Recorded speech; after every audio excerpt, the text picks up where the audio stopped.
Good morning.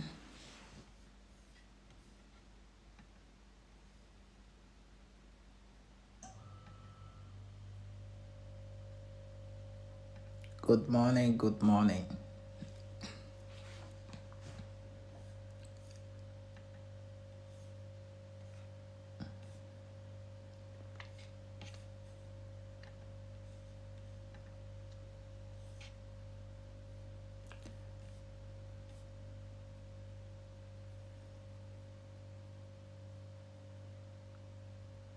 Mo rò pé àwọn èèyàn ń gbọ́ mi.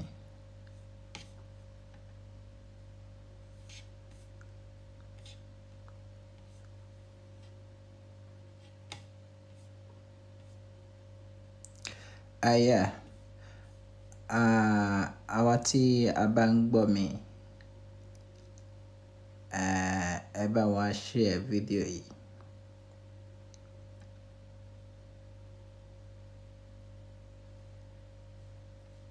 Ẹ bá wa share sí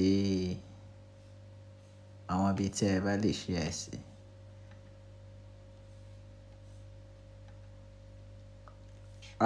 Òun ni pé ṣe rí ọ̀rọ̀ Mohbad.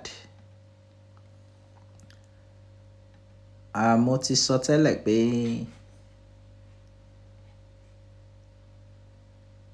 okay. Mo ti sọ tẹ́lẹ̀ pé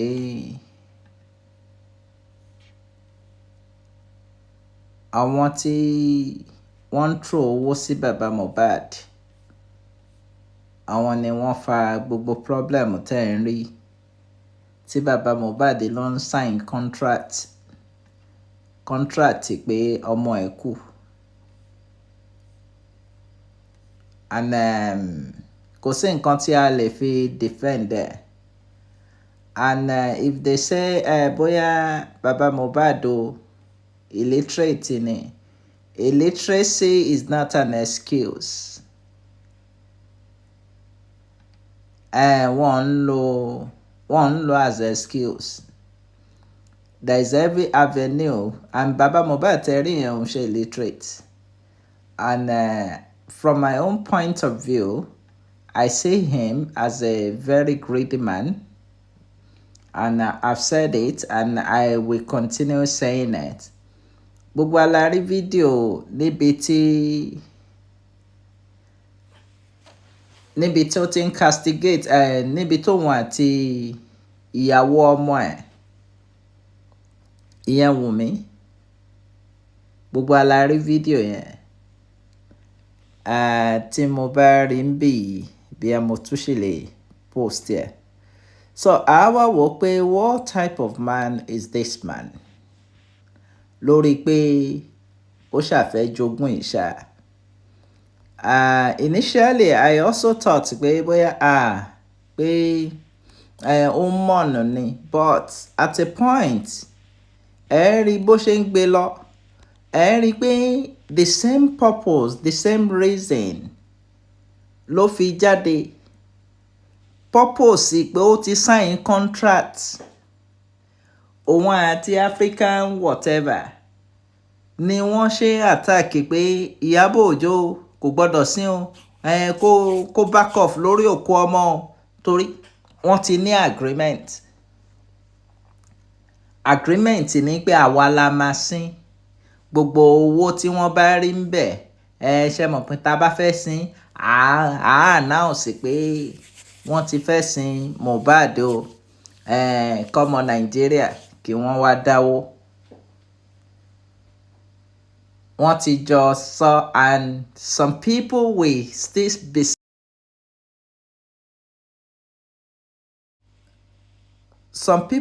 be saying pé mani ó mọ̀ ni. Ẹlòmíì àti ẹ̀ wá sọ pé ìwọ jẹ́ kí irú ẹ̀ ṣe ẹ́, irú ẹ̀ wo ló ń ṣe ẹ́? Irú ẹ̀ wo ló ń ṣe ẹ́? A ti sọ fún yín. And the only problem tí bàbá Mohbad rí as hindrance lórí nǹkan tó wà nílẹ̀ yìí, Wùnmí ni. Pé bàbá Mohbad mọ̀ pé lórí ọ̀rọ̀ tó wà nílẹ̀ yìí, Wùnmí ní right ju òun lọ. Ó mọ̀. ṣùgbọ́n the only tools tí wọ́n lè lò òun ni pé copying ti Wùnmí pé ọmọ yìí o ọmọ burúkú ni ọmọ yìí o òun ló pọ́kọ ẹ̀ wọ́n tún sọ fún mo ò sí ń bẹ̀ wọ́n á tún sọ fún pé ẹ̀yin ẹ ṣáà máa tẹnu mọ́ pé ẹ rí ẹ̀jẹ̀ tí wọ́n soak ẹ ṣáà máa tẹnu mọ́ pé ẹ rí ẹ̀jẹ̀ tí wọ́n soak ìgbà tí meanwhile nínú nǹkan tá a gbọ́ wọ́n ní ìgbà tí bàbá Mohbad délé Mohbad tó dé òkè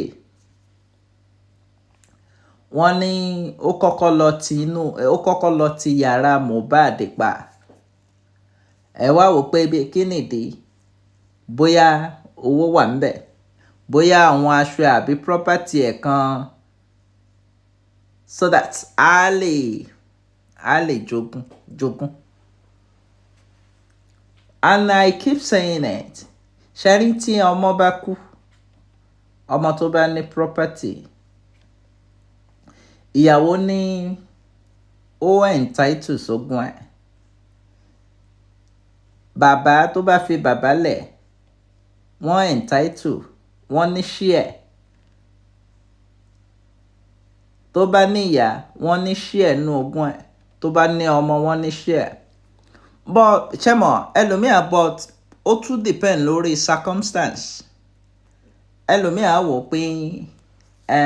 pé kí lòun fẹ́ fogún ọmọ òun ṣá náà lọ́pin á sọ fún ìyàwó ọmọ ẹ̀ pé lọ́pin bọ́n kò wá ń ṣe pé bàbá ọkọ ìyẹn bàbá Mohbad ló ní lájẹṣẹ ẹ̀ no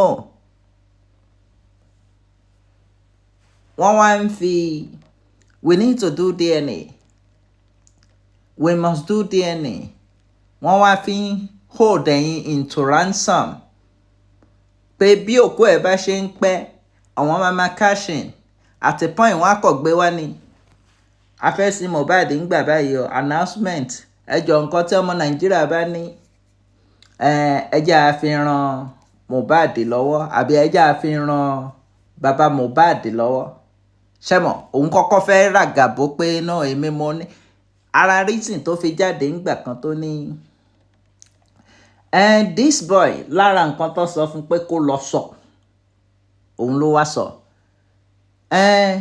this boy nobody should who wants to come and lọ gba òkú Mohbad o because pé during his lifetime he bears my name when he's no more it's still my own pé àti òkú àti ayé ẹ̀ òun lòun ní àwa sọ pé kí ni ìyàwó wa ní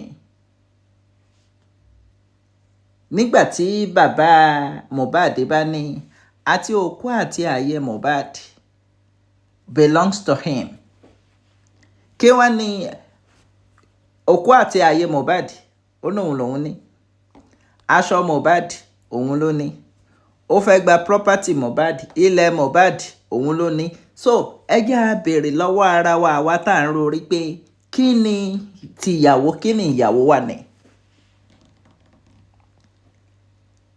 àìwọ́ ò béèrè pé ok tí bàbá Mohbad bá ní gbogbo ẹ̀ àtòkú àtàyè Mohbad ìyàwó ò lè wáṣọ ẹ̀ bàbá ẹ̀ ló ń wáṣọ ẹ̀ ibi tó ralẹ̀ sí bàbá ẹ̀ ń wá òun ló fẹ́ jogún gbogbo ẹ̀ ẹ wá ní don't blame bàbá Mohbad o don't blame bàbá Mohbad why won't us blame bàbá Mohbad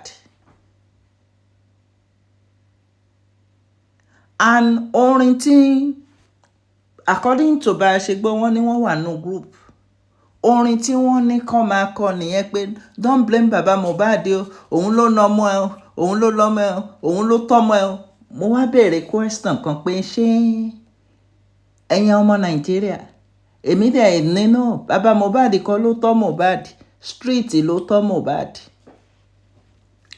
a ní òun ló kọ lórin o bó ṣe ń kọrin street ni orin street ni kò ń ṣe orin tí ẹni bàbá Mohbad kọ Mohbad ní Mohbad ń kọ ká nípò tọmọ yẹn lena na pastor Mohbad ò ní bàrẹ̀ níbi pé ó ń mu gbó ń mu báńkú ó ń ṣe yahoo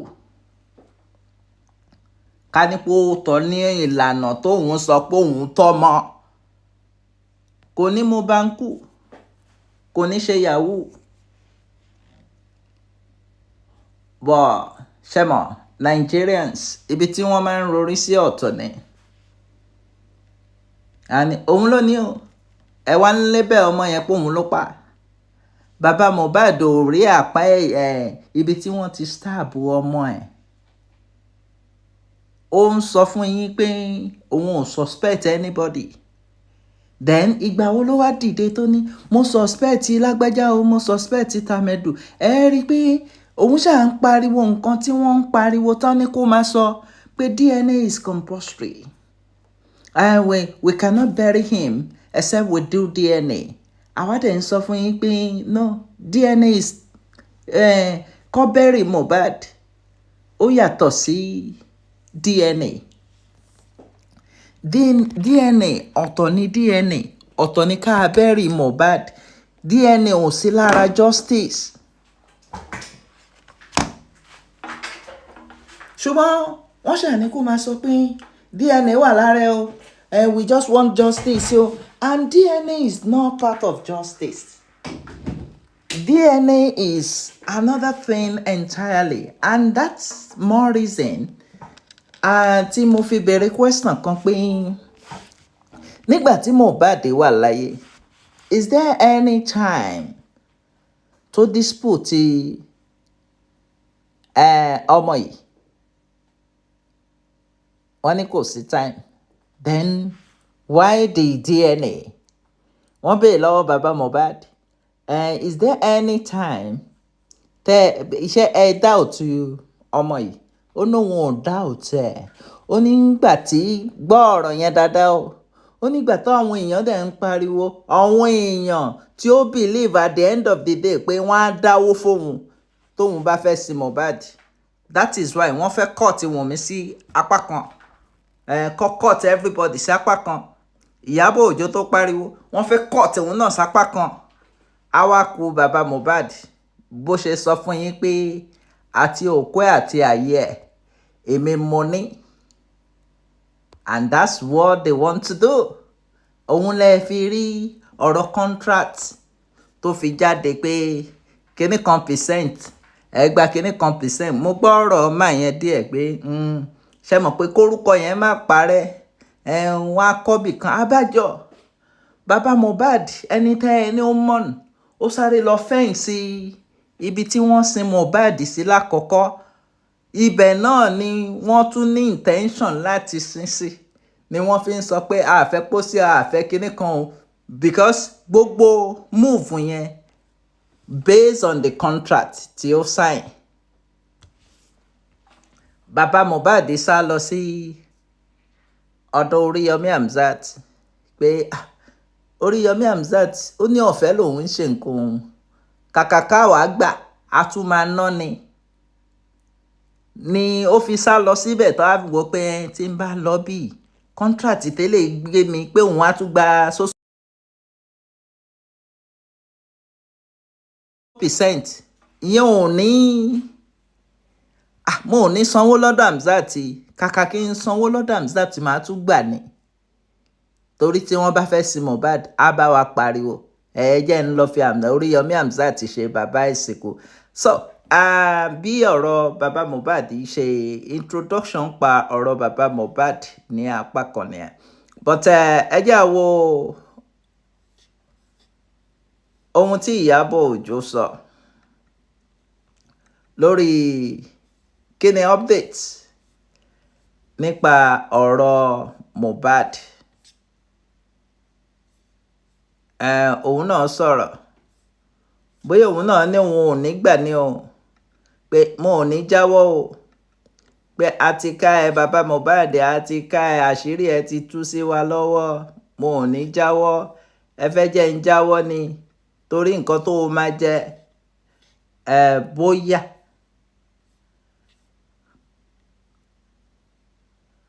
so and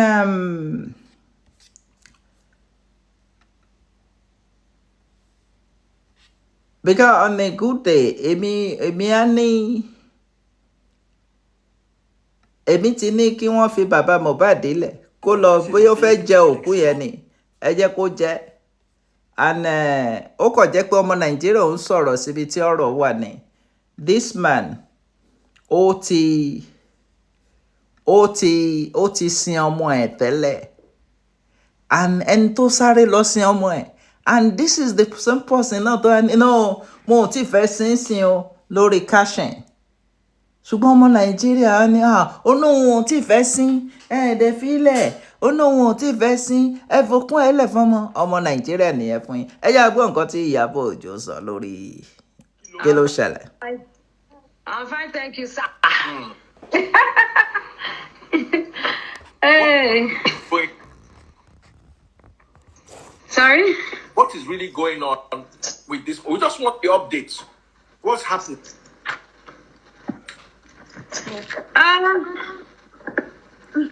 The corona inquest is what is going on now. For now, the autopsy results will definitely be read when the time is right. The government will, and I think the judges will do that when the time is right. And when the time is right, the police will announce it also. So my take is that they want the coroner inquest to go on, as it should be. They don't really want any, distractions. So I think they're just trying to take it one step at a time, because when I had a discussion with one of the officers, they're like, even if this thing comes out, if the autopsy comes out, you should know that definitely it's going to go through the right channel, and then the right channel will be the one to make use of it at the end of the day. They're not going to just come and have it and just post it on social media, so, and if it's time for them to. Nǹkan tí Iyabo Ojo ń sọ fún àǹfààní àwa tí a gbọ́ grammar ni pé lórí updates nípa ohun tó ń ṣẹlẹ̀ lọ́rọ̀ Mohbad, òun ni pé corona inquest tí wọ́n ń ṣe, ìyẹn ẹjọ́ tí wọ́n ń rò ń kọ̀tì lórí ikú tí ó pa ọmọ ẹ̀, tèmi ò tí ì rí kan àti a lè fìdí ẹ̀ múlẹ̀ pé ikú báyìí ló pa Mohbad ju pé negligence lọ. Ó ní wọ́n fẹ́ mú ní sísẹ̀ntẹ̀lé, wọ́n fẹ́ gbọ́ ẹjọ́ yẹn tán even tí autopsy result tó bá jáde, tí autopsy result tó bá dé, kò ń ṣe pé wọ́n á send ẹ̀ sórí social media. Àwọn tí wọ́n fẹ́ lò ó, ìyẹn ìjọba àbí ilé ẹjọ́, ọwọ́ wọn ló máa dé sí, wọ́n á dẹ̀ lò ní àsìkò tí wọ́n bá fẹ́, irrespective of àwọn tá à ń pariwo pé ẹjẹ́ àmàgbà. Make an announcement about it, they will do that, but obviously all hands are still on deck and the case is still ongoing. So Now, that earlier on, he was unhappy with the way Mohbad's dad is handling the situation, charging for interviews. Iyabo, so funny. it was alleged. I don't know. I'm not part of that. I'm not part of that team, so I don't know. It was alleged, so it's now left for Baba Mohbad to say, oh, it's true or it's not true. So nǹkan tí Daddy Freeze sọ ni pé wọ́n ní iṣẹ́ rí gbogbo interview tí Baba Mohbad ń grant lọ́tún tó ń sọ̀rọ̀ lọ́sẹ̀, wọ́n ní pé Baba Mohbad ń gbowó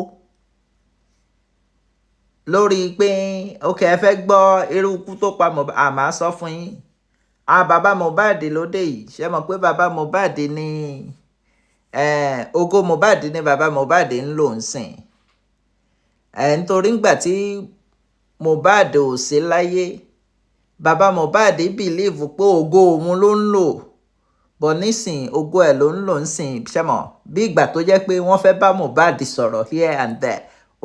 So wọ́n ní Baba Mohbad ń gba owó lórí pé wọ́n fẹ́ bá sọ̀rọ̀, lóòótọ́ a rí àwọn ibì kan tí wọ́n ti fún wọn envelope pé irú àwa ń ṣe tá a bá pé bàbá Mohbad pé ẹ tí ẹja bá yín dá sí ẹja gbọ́ ọ̀rọ̀ yín bàbá Mohbad ò ní wá nítorí pé wọn ò lè withstand nǹkan tí àwọn ò bá béèrè ṣùgbọ́n àwọn tí wọ́n ń béèrè interview lọ́wọ́ wọ́n ń pamper wọ́n ń fi emotion sí pé ẹni tọ́mọ ẹ̀ ṣe kú ẹ mọ̀rú emotion yẹn ẹni tẹ́ ẹni ọmọ ẹ̀ kú òun gan òwúwa ẹni tọ́mọ ẹ̀ kú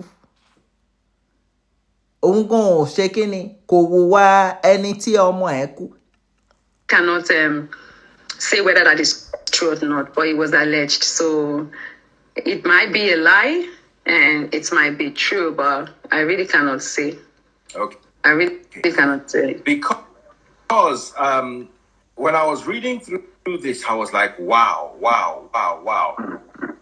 There are some other points that I like to raise real quick. Okay. The letter again. And it was about him releasing an album. Did he actually release an album? Or was that? I thought it was fake. Is that real? I don't know. I saw it. That's why I'm asking you guys. Because Tonto sounded very pained. There was one part that she said, Mohbad, from the depth of my heart, I extend a profound apology. You deserve so much more, and it pains me to witness your struggles with steadfast support coming from your compassionate souls. It is a promise we will keep fighting regardless of the names we've been called.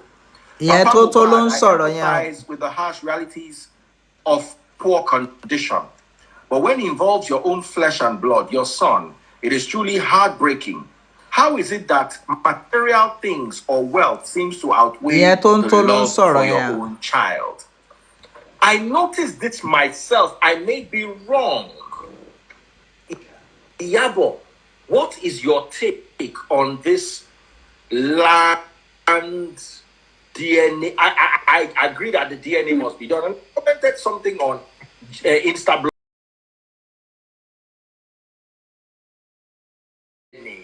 But when you say that the DNA must be done to preserve the future of the child, I begin to query the motives. Why? Okay, you've asked me like 3 questions now. So which one do you want me to? My own head said, "Boy, I'm waiting to talk." Okay, so let me start with the DNA saga.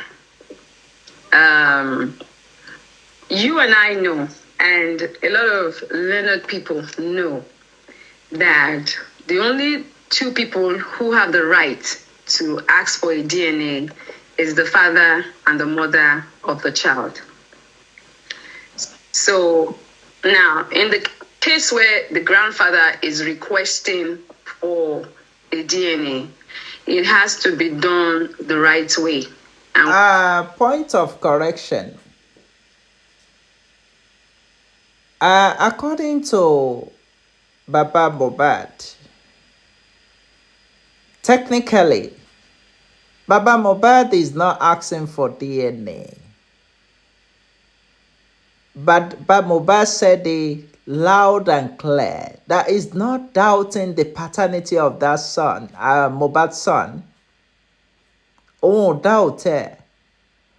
Only but when you're Baba Mohbad just want to satisfy what people are saying for his own personal gain. Baba Mohbad is not asking for DNA technically. Baba Mohbad never doubts the paternity of Mohbad's son. But àwọn èèyàn tí Baba Mohbad á gbowó lọ́wọ́ ẹ̀ ní Baba Mohbad fẹ́ sáadá ok nǹkan tẹ́ ń wé ni ó dà máa ṣe nǹkan tẹ́ so that tí Baba Mohbad náà bá béèrè tóun náà bá béèrè pé ẹ̀yin náà ẹ ṣe nǹkan báyìí fún mi ṣé mọ̀ pé mo ti ṣe nǹkan ṣé mọ̀ bó ṣe rí nìyẹn àwọn èèyàn náà ní ẹjẹ́ adáwó wọn fẹ́ sí Mohbad o ẹjẹ́ adáwó wọ́n fẹ́ sí Mohbad o ẹjẹ́ adáwó wọ́n fẹ́ sí Mohbad o.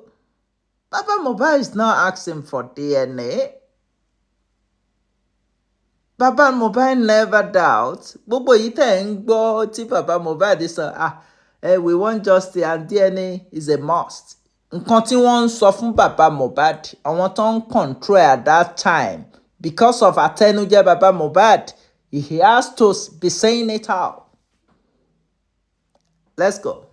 Which is following legal procedures, steps, right? And to the best of my knowledge, the last time I came out, I said I called Wumi and I was like, Wumi, what's going on about this DNA stuff? And she's like, she's ready to do it, but she has her lawyers and things, because it's a lot of things.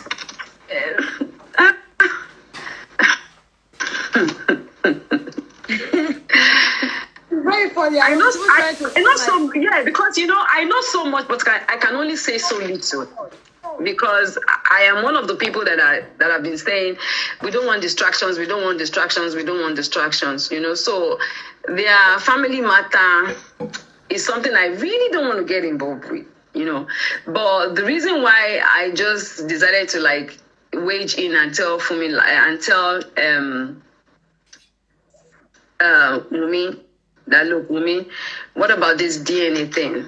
And I had to do that with a lot of maturity. You need to understand that it's not easy for, whether she's young or not, she's a mother, she's an adult. Someone cannot just come to me and say, Iyabo, get a DNA test done for your child. It kind of sounds funny. So when I had to do it, I had to be very matured about it. And because I could see that Mohbad's mom too was like, the woman is tired already. She just wants everything to be, over with, And I spoke to Wumi, and Wumi said then that, sis, as I'm speaking to you, nobody has come to me or contacted me or my lawyer. And, because there's already an issue on ground, all this, I hate her, she F's around, all these things that were said by, her father-in-law. But tí a bá wò, I don't care what people say. You say it has been castigating Baba Mohbad. That's your problem. Like video tá a rí ní àná, ìgbà wo ni hate yẹn bẹ̀rẹ̀ sí Baba Mohbad sí Wumi? A rí fídíò tí ọmọ yẹn àti wọ́n ń lọ sí church, wọ́n dẹ̀ ń ṣeré. You will see pé wọ́n close lóòótọ́. But because of one people, àwọn tí wọ́n wò pé Baba Mohbad, a máa gbé heaven fún yín. Wùmí ni kẹ́ ṣáà máa attack. Òun ni a fi máa wò pé apart from pé Baba Mohbad is selfish. Baba Mohbad bí àṣà àwọn ará Ìbàdàn ò ń ṣe kúre.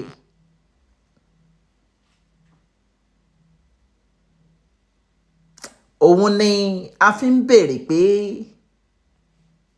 ẹni tẹ́ ń pè ń Baba Mohbad yìí ṣe ṣọ́ọ̀pù òun gan ló bí.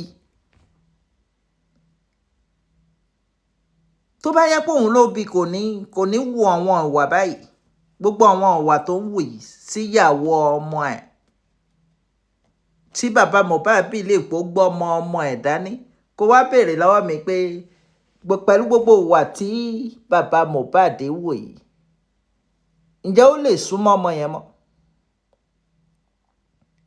Kò lè súnmọ́.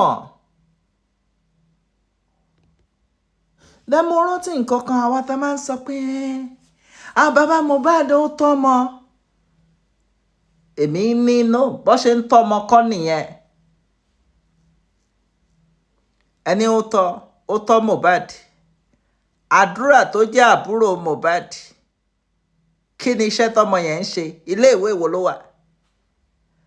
àwọn ọmọ 11 tí bàbá Mohbad bí bọ́ nítorí pé Mohbad ó wà a bit fortunate, títì ló tọ́ Mohbad,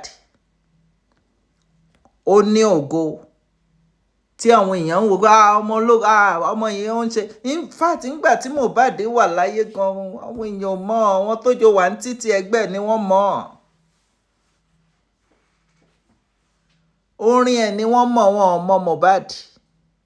ṣùgbọ́n àwọn tí wọ́n jọ wà ní títì ṣe mọ̀ pé àwọn ọmọ títì pọ̀ ju ọmọ inú ilé lọ, wọ́n mọ̀.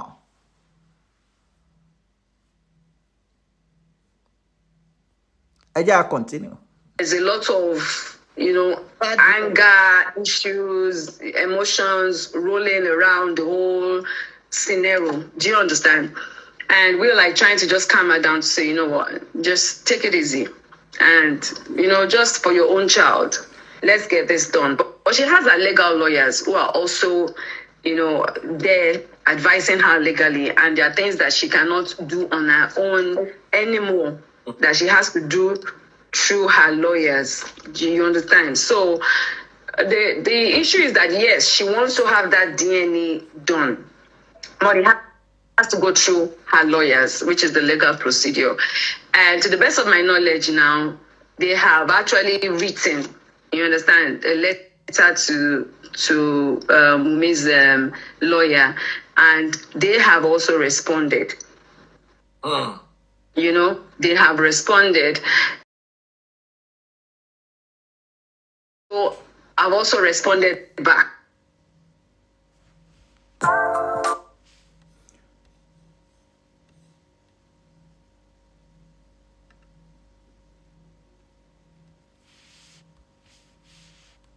Now there's a back and forth, within the lawyers, and so they want the test done of his grandson.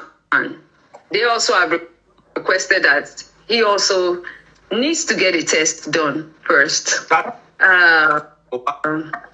He needs to get court orders. He needs to also make sure that the tests, they're being done in 3 different places, So, and which America is part of it. And they have to fund the whole bill, So. nǹkan tí Iyabo ń sọ bí nínú information ni pé agbẹjọ́rò bàbá Mohbad ó ti kọ lẹ́tà sí agbẹjọ́rò Wùmí pé àwọn fẹ́ ṣe DNA and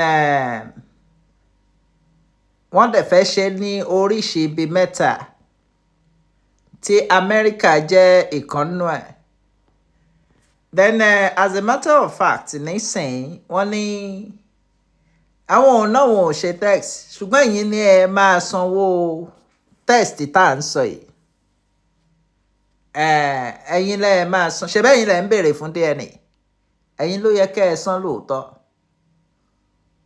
nǹkan tí ó ń try láti sọ ní àárín yẹn ni. They have also responded that they are ready to do all that. Sorry? What is the bill? So àwọn bàbá Mohbad ní yes àwọn ready láti san owó yẹn. àwọn ready láti sanwó yẹn. So ẹ̀yin tẹ́ ẹ ní ẹ máa sanwó DNA ẹ fún bàbá Mohbad ní owó kó lọ sanwó DNA. àǹtí wọ́n bá wá ṣe DNA nǹkan tèmi fẹ́ béèrè ni pé bàbá Mohbad ní so that màá mọ bí mo ṣe máa tọ́jú ọmọ yẹn in future. No, kí bàbá Mohbad àwọn ọmọ tó bí ni kó tọ́jú. àdúrà wà ńbẹ̀ ó nídìí ìtọ́jú. ọmọ ọlọ́mọ ló wá wò pé ó fẹ́ tọ́jú in future. Does that make sense? They will go and find out how to. I don't know if Wunmi has and her son have American visa. So they will have to go through that process, get a visa, then get the ticket. Send sample. Hey, that's why I'm telling you that the legal teams are the one going back and forth right now on that, because according to Wumi's lawyer, they are ready to do it, but they have conditions that must be met, and I think Mohbad's dad also has said, okay, they are going to meet all these conditions, but Wumi too has to pay for if Baba Mohbad wants to run his own tests, so nǹkan tí wọ́n ń sọ ń bẹ̀ yẹn which makes sense pé wọ́n fẹ́ determine ṣé bàbá Mohbad náà ló bí Mohbad. òun ni pé wọ́n gbọ́dọ̀ ṣe test Mohbad sí bàbá ẹ̀ gẹ́gẹ́ bí a ṣe sọ ń gbà yẹn because I believe pé bàbá yìí gan ló bí ọmọ yìí. ok tí wọ́n bá ṣe test àwọn agbẹjọ́rò bàbá Mohbad wá ní Wùnmí ló máa sanwó test Mohbad sí bàbá ẹ̀. Mohbad sí bàbá tó bí láti lè determine pé ṣé bàbá yìí gangan ló bí. ṣèǹsànwó Wùnmí náà ní tẹ́ ẹ bá máa ṣe test o ẹ̀yin lẹ́ máa sanwó ẹ gbọ́ wọ́n fẹ́ ṣe lọ́nà mẹ́ta ẹ jẹ́ àmọ́ gbọ́dọ̀. There's a lot of back and forth, going on there. Hopefully, they would come to a conclusion. They will come to a conclusion, and that will be done. But for me, my own person, pay for his own DNA test. Sorry? That the lady would pay for his own if he wants to run a private one, separately from the one he's going to pay for. If he wants to run his own, the lady would pay for it. That is freeze, like I said, they just made a caricature out of this. I don't know when we stopped looking for justice and started looking for DNA. Like I said in my write-up, I am 100% support of DNA. But when has DNA become justice? When has DNA become justice? ara nǹkan tí àwọn tó rí ẹ̀ bá pé tí wọ́n ń béèrè nìyẹn pé DNA is separate thing. Justice for Mohbad kí ni justice for Mohbad? Is it DNA? a fẹ́ wo irú kí ni ó pa Mohbad. ṣùgbọ́n àwọn tí orí wọn ò pé bíi ti ẹ má jẹ́ ń dárúkọ wọ́n máa ní no DNA la fẹ́ we have to conduct DNA torí orí yín ò pé. ìdí tí mo fi ní orí yín ò pé ó lè jára wọn tó bá jára wọn ìwọ náà ronú ẹ pé sórí mi pé lóòótọ́ pé ikú tó pa Mohbad là ń wà kí ló kan DNA pẹ̀lú ṣùgbọ́n gbogbo calculation yẹn based on nǹkan tó gbìn sí inú bàbá Mohbad ni pé tá bá ti rí i pé ọmọ yẹn ò ń ṣe ọmọ ẹ̀ báyìí ṣe rí gbogbo ìwé orúkọ tó fi sórí ilẹ̀ mọ́ gbogbo ẹ̀ yẹn gbogbo ẹ̀ la máa gbà. Man was busy fighting for lands, busy fighting for justice, for DNA, while the people who fought with his child frustrated these boys are out there on the street now doing charity. I always say it in this. I've tried my own part to talk to Wumi, and Wumi has said yes, she's going to do it, but she has to go through he has to go through her legal team. So now they are going through the legal team. So hopefully maybe the two legal teams will meet, at a meeting point and be able to resolve the issue. That one is not something any of us can, yes, because it has become a legal issue now. Mm-hmm. So they are both dealing with it. So from the beginning, we didn't even want to interfere with the DNA thing because it is not our problem. Yes. We are fighting for justice for the world. It's just the different, dragging tags here, emotions that is making us even speak on DNA. If not, I don't have any business with the DNA. It's none of my business. I'm not part of the family. It's the family's responsibility. Even like while some people say go and fight for me for DNA, I say this, we have fought the fight, we're still fighting the fight. When you see this particular part, it is the family that is supposed to fight it by themselves.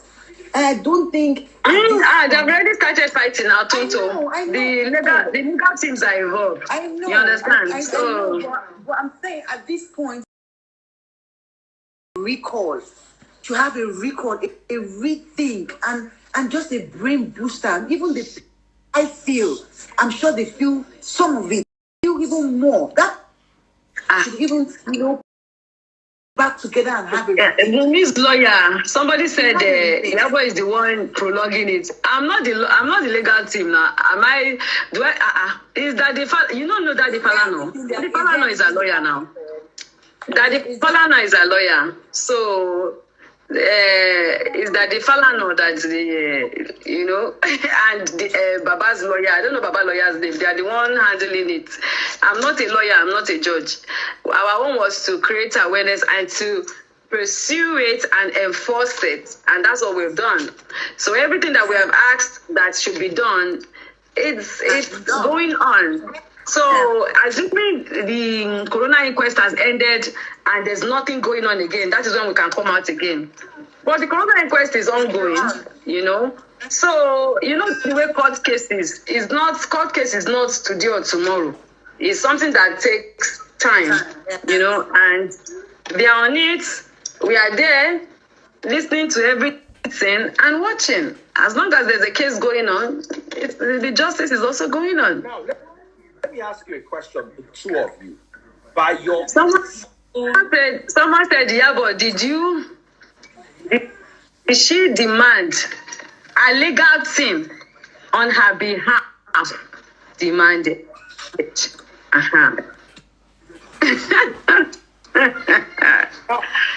Hey, by your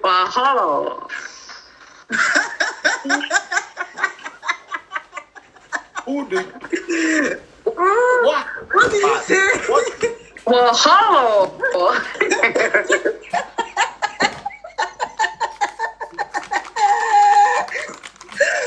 my God. So èèyàn kan béèrè pé ṣé Wùnmí ló béèrè DNA? Òun ni pé tí Wùnmí bá béèrè DNA níbi tí a bá dé yìí, ó ní right láti béèrè.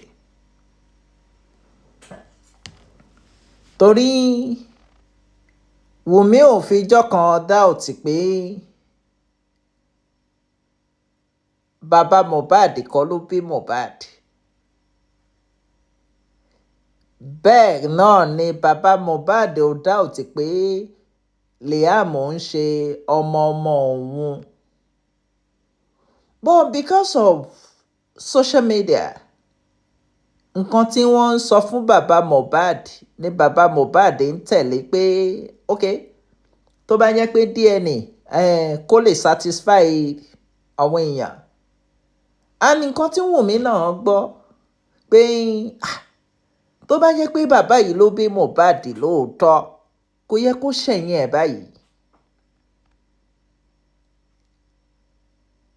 So both party kò ń ṣe pé wọn ò mọ̀ pé eléyìí ló bí eléyìí ló bí eléyìí. Ṣùgbọ́n nǹkan táwọn èèyàn ń sọ ni wọ́n ń tẹ̀lé báyìí. Òun ni pé tí wọ́n bá ti jẹ́ kí àwọn èèyàn tó lè tó ẹbí tiwọn, tí wọ́n bá ti ń bá yín dá sí ọ̀rọ̀ family matter yín, family issue ni o. Àwọn èèyàn tí wọ́n ń dá sí wọn ò lè tó ẹbí tiwọn, ṣùgbọ́n wọ́n ń bá yín dá sí. Wọ́n fẹ́ dàrú ni, wọ́n ò tún ṣe. Tí outsider bá ti ń bá yín dá sọ̀rọ̀ ẹbí yín, kò ń ṣe pé wọ́n ń dá sí nítorí kó lè wá túnṣe, wọ́n ń dá sí kó lè bàjẹ́ sí i. Ṣé mọ̀ pé ó ti bàjẹ́ tẹ́lẹ̀? Wọ́n á fẹ́ destroy ẹ̀ dáadáa, kí bàjẹ́ yẹn kó lè 100%. Family matter. No, Yeah. But the way the thing is that Papa Mohbad, we love you.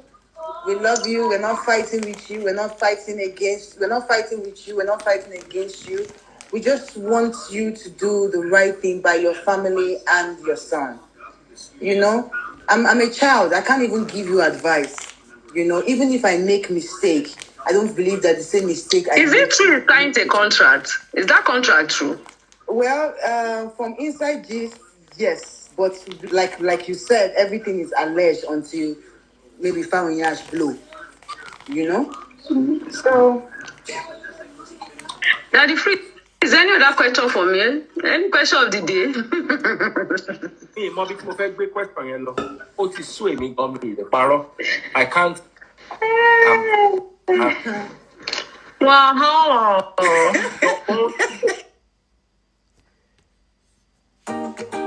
Want people to take your business seriously?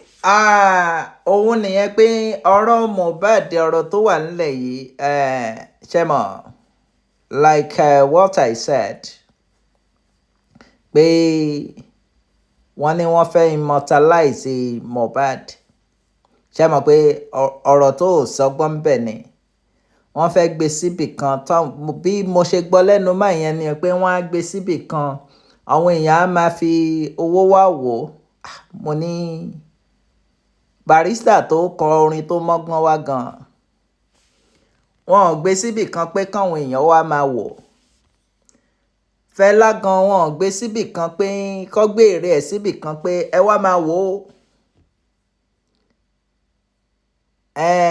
nǹkan tí wọ́n tà fún bàbá Mohbad nínú contract ni wọ́n á gbé síbì kan ẹ wá máa fi owó fowó wo Mohbad ó kàn jẹ́ pé kí wọ́n wá tiẹ̀ wá dálẹ̀ kó tu ṣàǹsìn kí ni Mohbad kọ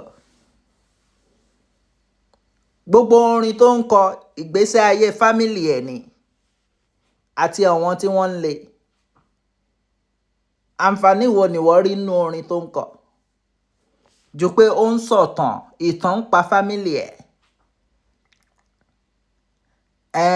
10 years I no see mommy abẹ́rẹ́ máa lọ kọ́nà okùn tó dí òun àtàwọn ọ̀tá ẹ̀ orin ẹ̀ nǹkan tó ń sọ nìyẹn ẹ̀kọ́ wo lórin ẹ̀ kọ́ ọmọ tiẹ̀ ẹ̀kọ́ wo lórin ẹ̀ kọ́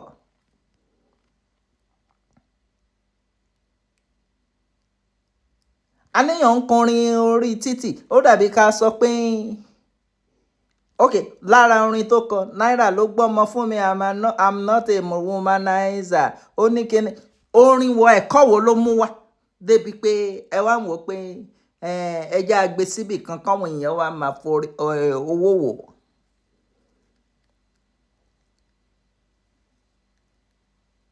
So the same thing ẹ lè ṣe fún Naira Marley náà. bọ́ nítorí pé society tá a wà ibi tó bàjẹ́ dé nìyẹn àwọn èèyàn máa ń celebrate ìbàjẹ́ ni ìbàjẹ́ làwọn èèyàn máa ń celebrate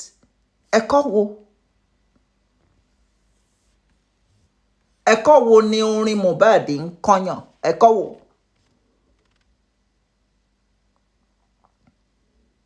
torí bí ìgbà tó kọ biography ara ẹ̀ lórin ni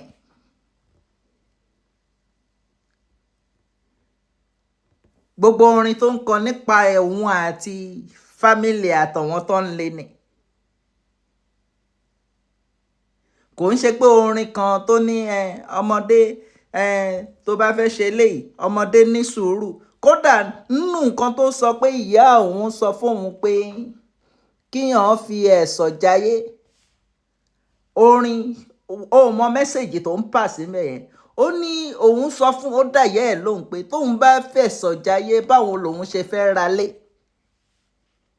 tí ọmọ tìwọ́ náà bá gbọ́ yẹn òun náà á wò pé àyàn gbọ́dọ̀ fẹ̀sọ̀ jayé ayé yóò kò ṣe fẹ̀sọ̀ jẹ́ o ẹ̀kọ́ wo lórin Mohbad ń fún kẹ́ wá ní ẹ fẹ́ gbé síbì kan kọ́ máa fowó wò àti wo Mohbad níbì kan á lọ máa kówó wa lọ sí National Museum láti lọ wo mọ́tò Muritala so basically nǹkan tí interview Tonto àti Iyabo tí Daddy Freeze béèrè lọ́wọ́ wọn òun ló ti sọ ẹ̀ àwọn gan ò mọ much Iyabo náà òun mọ much but kò ń ṣe gbogbo nǹkan tó mọ̀ náà ni ó gbọ́dọ̀ jù síta kò ń ṣe gbogbo ẹ̀ but in conclusion ni pé baba Mohbad kò ń ṣe ikú rẹ̀ baba Mohbad lára nǹkan tó believe ni pé ògo tó yẹ kóun lò òun ni Mohbad lò nínú interview Mohbad kan ó ní ó sọ categorically pé bàbá òun ò wà successful nínú iṣẹ́ orin ó ní kódà nígbà tóun ń kọrin gan òun believe pé bàbá òun ò gbọ́dọ̀ róhun pé òun ń kọrin òun máa ń tọ́jú ẹ̀ fún un ṣùgbọ́n ńgbà tí òun lọ bá bàbá òun pé òun orin lòun fẹ́ kọ orin báyìí lòun fẹ́ kọ ó ti ń fún bàbá ẹ̀ lówó ó ti ń fún lówó so that tó bá lọ bá kò ní sọ pé rárá ọmọ ògbà kó kọrin o orin náà ṣàlàwà náà ń kọ ó ti ń fún bàbá ẹ̀ lówó ó ní tóun bá gba show 30,000 òun lè send 10,000 5,000